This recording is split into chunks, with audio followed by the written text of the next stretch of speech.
नमस्कार बच्चों। मैं आशा करती हूँ कि बच्चों आप स्वस्थ व सुरक्षित होंगे और अपना प्रतिदिन का जो गृह कार्य है वो अच्छी तरह से कर रही होंगे।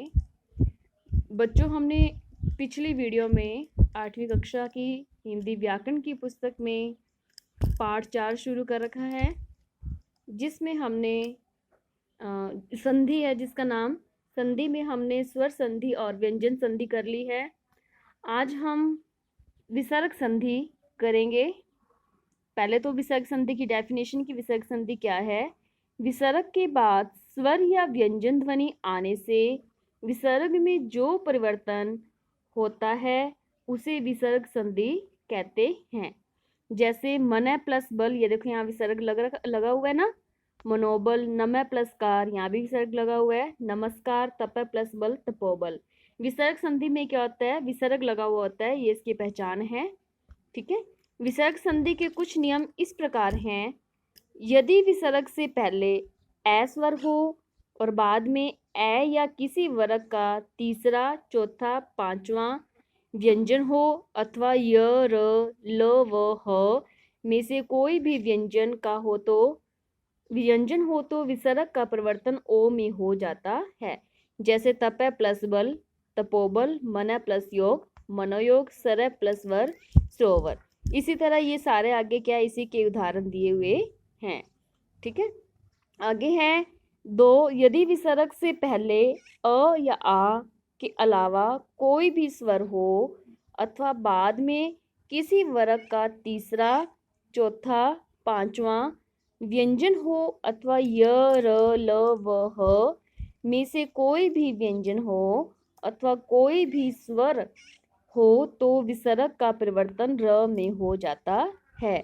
जैसे कि अब देखो नी प्लस धन, यहाँ विसर्ग है तो इसका परिवर्तन यहाँ किस में हो रहा है, र में हो रहा है। ठीक है। य, र, ल, व, ह आ जाए तो दु प्लस उपयोग, दुरुपयोग, दु प्लस गुण, दुर्गुण।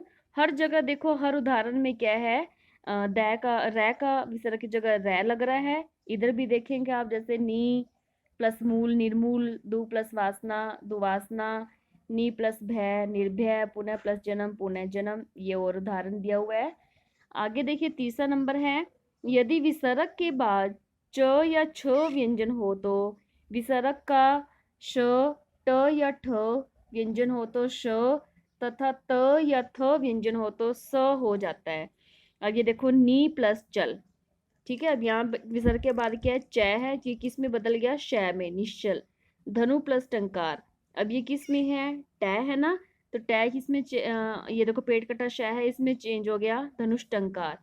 मन प्लस ताप, अब ये तय है तो तय किस में चेंज हो गया, स में चेंज हो गया, मनस ताप। इसी तरह इसके आगे निश्चल, निष्ठुर, नमस्ते, ये इसी के उदाहरण दे रखे हैं। आगे देखेंगे, यदि विसर्ग के बाद स, श, श व्यंजन हो तो विसर्ग या तो उसी रूप में बना रहता है या अपने आगे वाले व्यंजन में बदल जाता है। जैसे नी विसर्ग प्लस संधि, तो ये क्या है, या तो विसर्ग विसर्ग रह के सेम वैसे रह जाएगा या ये स में चेंज हो जाएगा, निसंदेह बन जाएगा। इसी प्रकार ये देखो दुशासन है, ये देखो दुशासन, ये बदल गया ना। 5th नंबर है, यदि विसर्ग के बाद रै व्यंजन आता है तो विसर्ग का लोप हो जाता है और विसर्ग के पहले आने वाला हर्षव स्वर दीर्घ हो जाता है। जैसे नी प्लस रोग, निरोग, नी प्लस रस, नीरस। विसर्ग के बाद यदि क या ख व्यंजन हो तो विसर्ग में कोई परिवर्तन नहीं होता। जैसे ये देखिए रज प्लस कन, ये विसर्ग के बाद क व्यंजन है ना, तो इसमें कोई परिवर्तन नहीं हो रहा, सेम बन रहा है रजकन। अंत प्लस करण, ये देखो अब इसमें भी कोई परिवर्तन नहीं, अंतकरण। और प्रातः प्लस काल, अब इसमें भी कोई परिवर्तन नहीं है, क्या या ख व्यंजन आए तो ये भी सेम का सेम प्रातः काल ही रहा है। आगे है कुछ अपवाद है, देखो नमः प्लस कार, इसमें है क्या आ रहा है तो ये चेंज हो रहा है। नमस्कार, भा प्लस कर, भास्कर, पूरा प्लस कार, पुरस्कार।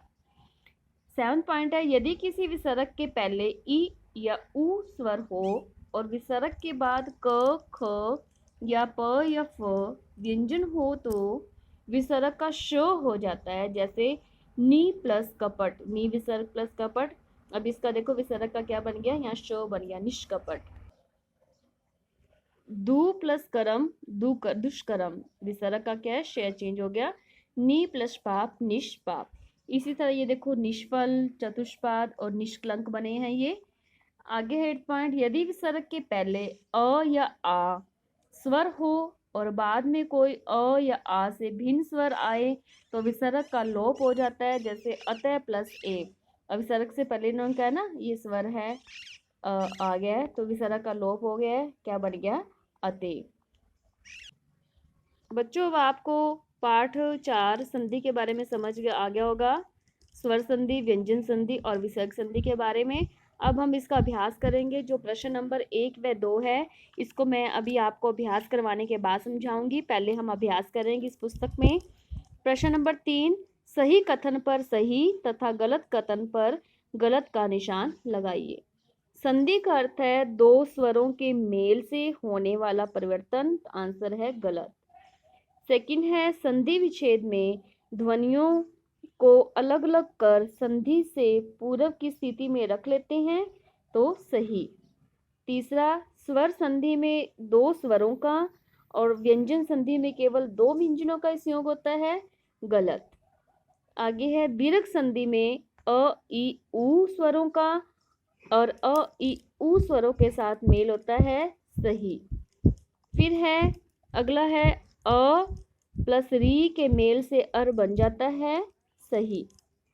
6 है आपका नरेंद्र, नर प्लस इंद्र यन संधि का उदाहरण है, गलत।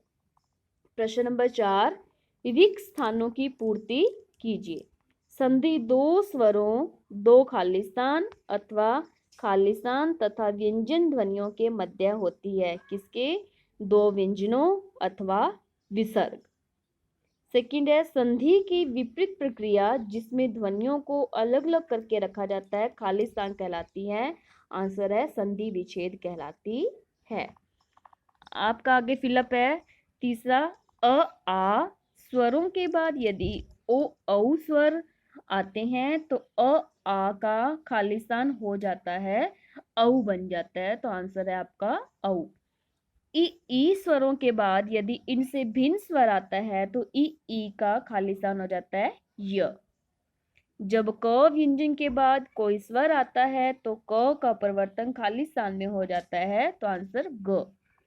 म अनुस्वार के बाद य र ल व्यंजन आते हैं तो म का परिवर्तन बिंदु में हो जाता है, तो सही बिंदु। प्रश्न नंबर 5, निम्नलिखित की संधि कीजिए। फर्स्ट है पुरुष प्लस अर्थी, पुरुषार्थी। मन प्लस हार, मनोहार। सु प्लस सुप्ति, सुषुप्ति। राम प्लस अयन, रामायण। सम प्लस योग, संयोग। जगत प्लस जननी, जग जननी। महा प्लस उदार्य, महुदार्य। अनु प्लस अय, अन्व्यय। पर प्लस उपकार, परोपकार। मही प्लस ईश, महिष। गण प्लस ईश, गणेश। ब्रह्म प्लस ऋषि, ब्रह्मर्षि। बच्चों ये वाला जो 5th नंबर वाला आपका ये मैंने आंसर करवाया है, ये आपने बुक में भी इसी तरह करना है और अपनी फेयर नोटबुक में मैं प्रश्न आंसर जो आपको करवाऊंगी उसके बाद आपने ये 5th क्वेश्चन भी आपने फेयर नोटबुक में भी करना है और इस बुक में भी करना है। प्रश्न नंबर 6, उदाहरण के अनुसार मिलान कीजिए।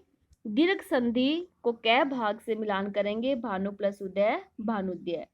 व्यंजन संधि को हम करेंगे जय भाग, सत प्लस चरित्र, सचरित्र। थर्ड है वृद्धि संधि का मेल है चय के साथ सदा प्लस एव, सदैव। फोर्थ है हमारा गुण संधि को करेंगे हम अड़य भाग, रमा प्लस ईश, रमेश के साथ मिलान। फिफ्थ है यन संधि, यन संधि को हम गै भाग, सु प्लस आगत, स्वागत के साथ करेंगे। आगे 6th पार्ट है अयादी संधि को घै भाग, बहु प्लस अक, भावुक के साथ हम मिलान करेंगे। आगे है हमारा विसर्ग संधि, विसर्ग संधि ख भाग, नमः प्लस कार, नमस्कार के साथ करेंगे मिलान। और लास्ट है दीर्घ संधि को 6 भाग, रजनी प्लस ईश, रजनीश के साथ मिलान करेंगे। अब देखो, अब हमें संधि विच्छेद दे रखी है। क्वेश्चन नंबर 5 में हमें संधि दे रखी थी, संधि विच्छेद दिया था, हमें संधि बनानी है। अब इसमें हमें संधि दे रखी है और हमने संधि विच्छेद करना है। देखो लोकोक्ति, लोक प्लस उक्ति, दिंगत, दिक प्लस अंत, नवोडा, नव प्लस उड़ा, षडानन, षट प्लस आनन, सप्तऋषि, सप्त प्लस ऋषि, उन्मत्त, उत प्लस मत, इत्यादि, इति प्लस आदि, तद्रूप, तत् प्लस रूप, शास्त्रार्थ, शास्त्र प्लस अर्थ, उद्घाटन, उत प्लस घाटन, पित्रादेश, पितृ प्लस आदेश, उज्ज्वल, उत प्लस ज्वल, जलौध, जल प्लस ओध, पद्धति, पद प्लस हति, नाविक, नौ प्लस इक, संगीत, सम प्लस गीत, पर्यावरण, परि प्लस आवरण, संशय, सम प्लस श्य, निश्चिंत, नि प्लस चिंत, विषम, वि प्लस सम, दुर्गुण, दु प्लस गुण, नीरस, नि प्लस रस। बच्चों ये जो क्वेश्चन नंबर आपका 7 है, ये आपने बुक में भी करना है, अपनी फेयर नोटबुक में भी आपने इसको करना है। तो बच्चों अब मैं आपको प्रश्न उत्तर समझाती हूँ जो आपने फेयर नोटबुक में करने हैं। बच्चों अब हम पार्ट 4 के प्रश्न उत्तर करेंगे। पहला प्रश्न है, संधि किसे कहते हैं?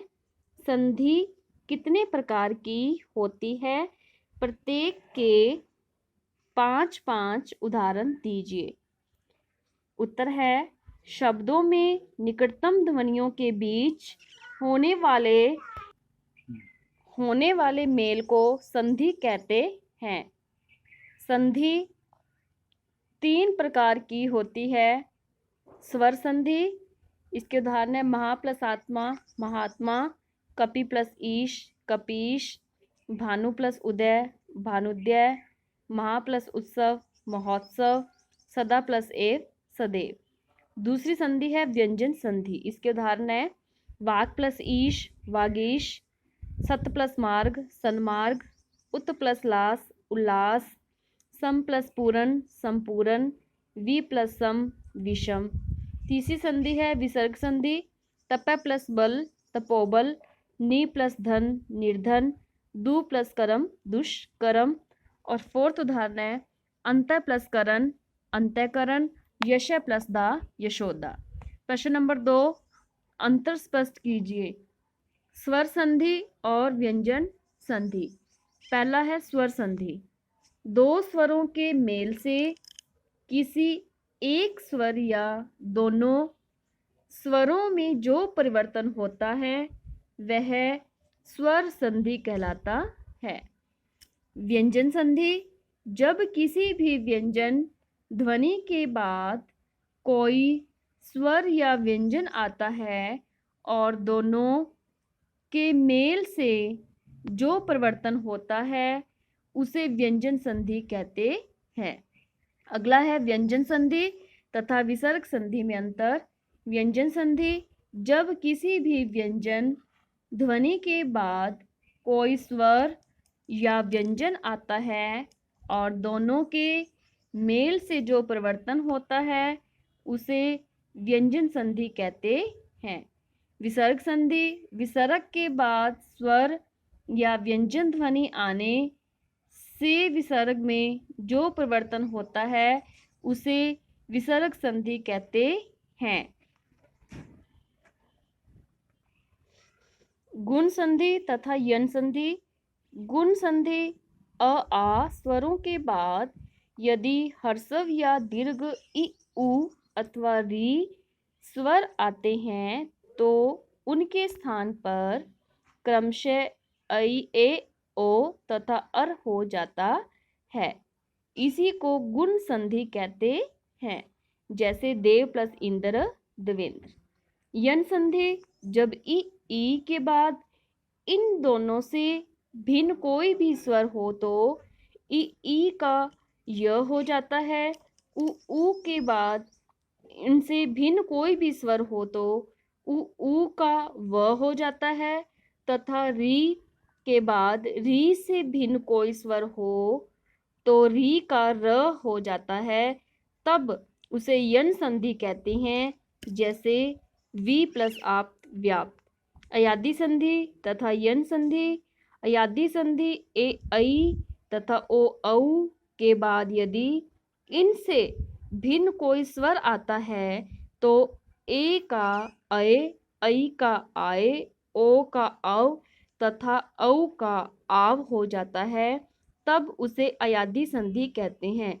बच्चों जो यन संधि है, ये ऊपर आपको डिफरेंस ऊपर दे रखा है जो मैंने करवाया है, ऊपर वाली ही यन संधि लिखनी है, ऊपर वाली ही यन संधि लिखनी है। ठीक है बच्चों, जो वाली ये जो यन संधि दे रखी है यही वाली आपने नीचे वाले अंतर में लिखनी है। ठीक है, अब आपने इन सारे प्रश्न उत्तरों को अपनी फेयर नोटबुक में करना है। ये वाले जो सारे प्रश्न उत्तर हैं आपके फर्स्ट प्रश्न नंबर फर्स्ट संधि वाला और जो सेकंड प्रश्न है, ये जितने भी अंतर दे रखे हैं ये सारी आपकी पुस्तक में से भी हैं। तो मैंने जो यहाँ आपको प्रश्न करवाए हैं इसमें मैंने इनका उदाहरण नहीं दिया साथ में एक एक इन अंतर में, आपने अपनी पुस्तक में से देख कर साथ में इनका एक एक उदाहरण भी देना है। ठीक है बच्चों, और जो आपका अभ्यास में प्रश्न नंबर 5 और 7 था जो आपको मैंने पुस्तक में करवाया है वो आपने पुस्तक में भी करना है और इन प्रश्न उत्तर करने के बाद में इस नोटबुक में भी करना है और आपने ये पाठ पूरा याद करना है। धन्यवाद।